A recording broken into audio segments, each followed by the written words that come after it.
Журналистер одағы Шымкент қалалық филиалының ұйымдастыруымен бір топ журналистер тасқын судан зардап шеккен Мақтаарал ауданына ат басын бұрды. Құрамында бірнеше басылымның бас редакторлары мен жазушылар бар. Топ алдымен бірнеше эвакуация орталықта болып, үй-жайы су астында қалған халықпен кездесті. Қарапайым Бұқараның хал жағдайын сұрап, көп балалы отбасыларға қаржылай қолдау көрсетті.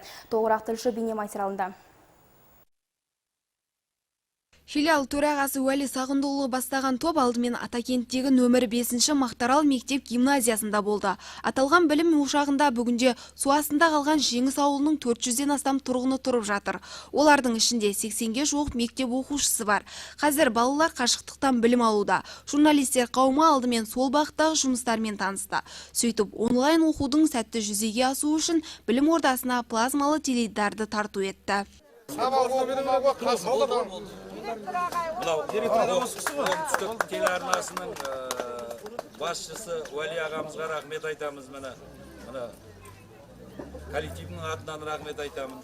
Одан кейін қаламгер қауым тасқын судан зардап шеккен тұрғындармен кездесіп ой бөлісті. Азаматтарға мемлекет тарапынан көрсетіліп жатқан көмек туралы кеңінен баяндады.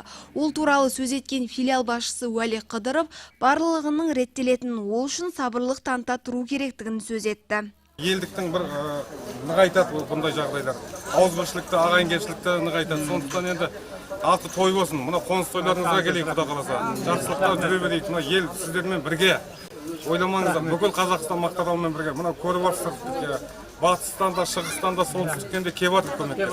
Сондықтан бұның бар қазақтың ауызбіршілігін, ағайынкепшілігін білдіреді. Осы сапар кезінде журналистер қауымы тұрғындарға тек сөзбен ғана демеу болып қоймай, қаржылай да қолдау көрсетті. Атап айтқанда, Жеңіс ауылындағы 10-ға жуық көпбалалы анаға 40-50 мың теңгеден үлестірілді.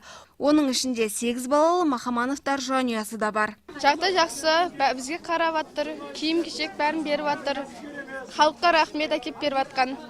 Мақтаарал мектеп гимназиясынан бөлек қаламгер қауым Атакент кентіндегі өзге де эвакуациялық орталықтарда болды. Онда тұрғындармен кездесіп, балаларға балмұздақ таратты. Қолда бар мәліметке сүйенсек, бір күнде 5 мыңға жуық тәтті үлестірілген. Сонымен қатар журналистер облыстық штаб жанынан ұйымдастырылған қоймаға барып, киім-кешек табыстады. Ел басына күн туса, ер етігімен су көшеді деген сөз бар.